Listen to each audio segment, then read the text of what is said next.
Why many students are failing in CMA final direct tax? Because many times students does not know how to study, how to prepare for qualifying in the exam. So do you want to know how to study to pass in the exam? Do you want to know what are the strategies to be followed to get exemption in CMA final direct tax? Do you want to know what are the mistakes that are not to be done? What are the mistakes that are not to be repeated so that you will get sure shot success in upcoming CMA final direct tax exam? If yes, watch this video till the end. Trust me, if you watch this video and follow whatever the strategies that I say, definitely you are going to qualify in upcoming CMA final direct tax exam. Trust me, no doubt in it, 100% success strategy. Okay, so yes, what I have done before that, my name is Umasankar Maganti. I am a chartered accountant. I am direct tax faculty for CA and CMA final and CA and CMA inter. What I have done is I have done some small analysis. See, we need to prepare for the exam. So in exam, how he is asking questions. In that way, if we prepare, there is high chances that we will achieve success in the exam. So 100 marks are there for CMA final DT. Out of that, 30 marks are MCQs. So 15 MCQs into 2 marks, 30 marks. See, in 15 MCQs, if you prepare moderately, at least 7 to 8 MCQs you are able to put right. So 78 into 2 marks, at least 14 to 16 marks you can get through MCQs. Remaining 24 to 26 marks you should achieve through descriptive questions. How many descriptive questions are there? 7 descriptive questions are there, 14 marks each, 98 marks. Out of 7 questions, you need to write only 5 questions. Remaining 2 questions are choice. See, outstanding, mind-blowing analysis. If you see, only from transfer pricing chapter, every attempt 21 marks questions are being asked. In June 25 exam, 28 marks are asked. What I have done, I took last 4 exam question papers, last 4 attempts model question papers. Total 11 question papers I have taken. I have done the analysis. The results are extraordinary, outstanding. See, from transfer pricing chapter alone, 21 marks are being asked in the exam. If you take assessment of various entities chapter, from that chapter, minimum 14 marks are being asked in the every exam. Okay. Next, appeals and revisions, like 14 marks questions are being asked. Next, DTAA, double taxation avoidance agreement, 14 marks, 7 marks, like this.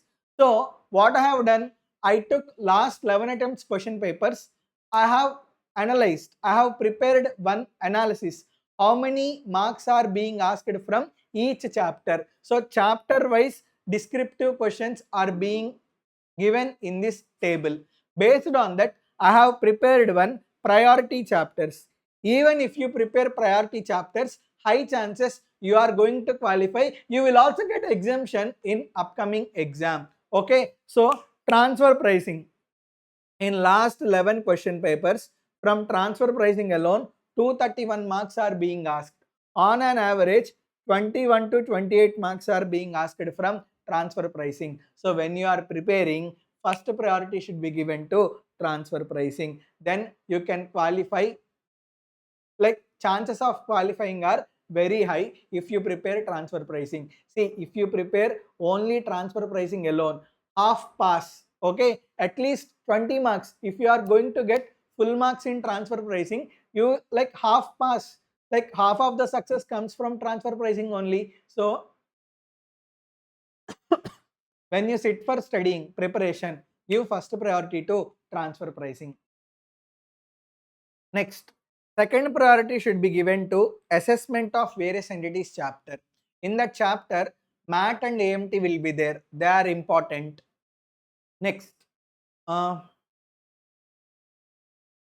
calculation of tax liability under default tax rates, optional tax rates, or calculation of tax liability under 115 BAA, BAB. such type of questions are being asked, which are very, very important. So second priority should be given to assessment of various entities chapter. Look, from assessment of various entities chapter, minimum 14 marks are being asked in every exam. First priority, transfer pricing. In transfer pricing, always one question comes from section 94B, limitation on interest benefit. So if you even prepare that one concept, 7 marks are gunshot. Okay. Next, third priority should be given to DTAA. In DTAA, every attempt 14 marks questions are being asked, 7 to 14 marks. Next, PGBP. From PGBP also, every attempt 14 to 21 marks are being asked in the exam. Assessment procedures, appeals and revision. Every attempt minimum 7 marks will come and 14 marks are also expected. So 7 to 14 marks are expected from assessment procedures, appeals and revisions.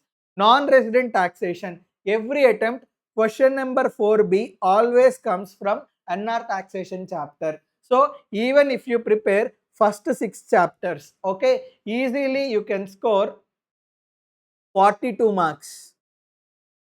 First 6 chapters: transfer pricing, assessment of various entities, DTAA, PGBP, assessment procedures, appeals and revision, non-resident taxation. Even if you prepare these 6, minimum 42 marks descriptive questions will come. Easily you can score 42 marks. Okay, so at least if you study these 6 chapters, high chances you are going to qualify CMA final direct tax. Many times what happens, students does not know how to study, they will study randomly. If they study randomly, they will fail. You need to study scientifically. First you should study transfer pricing, then you should study assessment of various entities, then DTAA, then PGBP, then non-resident taxation. Okay, assessment procedures, appeals and revision. In this priority you study, definitely you will qualify in upcoming CMA final DT exam. Okay, so like you should study in a scientific way, then chances of qualifying are very high. Don't study randomly, study in this priority. You are going to definitely succeed in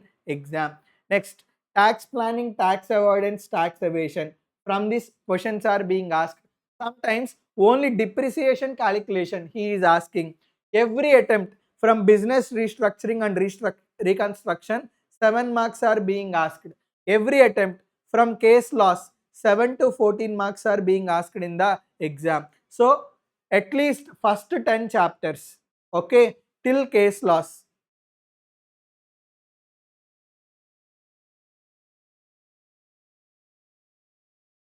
These 10 chapters, at least read these 10 chapters. I will see why you will fail in the exam. High chances you are going to qualify in upcoming CMA final exam.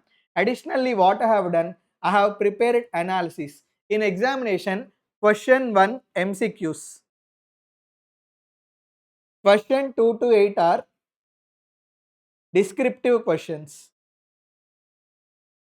I have prepared each question from which chapter it is coming. Question number 2, most of the times it is coming from PGBP. In December 25 attempt, question number 2 came from trust taxation. Other than December 25, from in earlier attempts, question number 2 always came from PGBP. Next, question number 3A, 3B, every time question 3A, 3B comes from assessment of various entities chapter. Next, question number 4A, most of the times it is coming from business restructuring and reconstruction. Question number 4B, every time, always question 4B is coming from non-resident taxation chapter, NR taxation. Question number 5A, it is always coming from assessment procedures, appeals and revisions. Question number 5B, it is coming like question number 5B, many chapters are there, depreciation, ICDS, advanced tax and interest. From these chapters, question number 5B is asked. Question 6A, 6B, 14 marks. Question 6A, 6B, always it is coming from DTAA chapter. Okay, next. Question 7A, 7B, always coming from transfer pricing. Question number 7B, always it is relating to section 94B. Only on section 94B, every time question 7B is asked in the exam, limitation on interest benefit. Next, question 8A, 8B, from multiple chapters question 8A, 8B are asked. Most of the times 8A and 8B are coming from case laws. So most of the times question 8A, 8B comes from case laws. Sometimes 8A and 8B questions are also asked from transfer pricing, assessment of various entities, NR taxation, assessment procedures. But most of the times 8A, 8B question come from case laws. So in this way questions are being asked in the exam. So for your convenience, in which attempt, which question came from which chapter? Transfer pricing. In December 25 exam, question 7A, 7B, 8B are from transfer pricing. In June 25, question 6A, 7A, 7B, 8B are there. I have prepared analysis na for 21 marks, 28 marks. I did not prepare randomly. I have prepared scientifically. I gave reference also. Question numbers reference also given in last table. If you want, you can do cross check also. So my dear, so my sincere request, if you want to pass in CMA final DT, prepare in this priority. Give preference to these 10 chapters. If you give preference to these 10 chapters, high chances you will qualify in CMA final DT. By following this strategy, if you pass in upcoming CMA final DT exam, then come to me. Don't forget to come to me. Okay, I am not expecting any money from you. I just want your response, like whether this strategy worked or not. So I am hoping for your response. If you really liked this strategy, start following this. Trust me, like definitely you will pass if you follow this strategy. I wish you all the very best. See, 3 days back I have uploaded CMA Final International Taxation Marathon.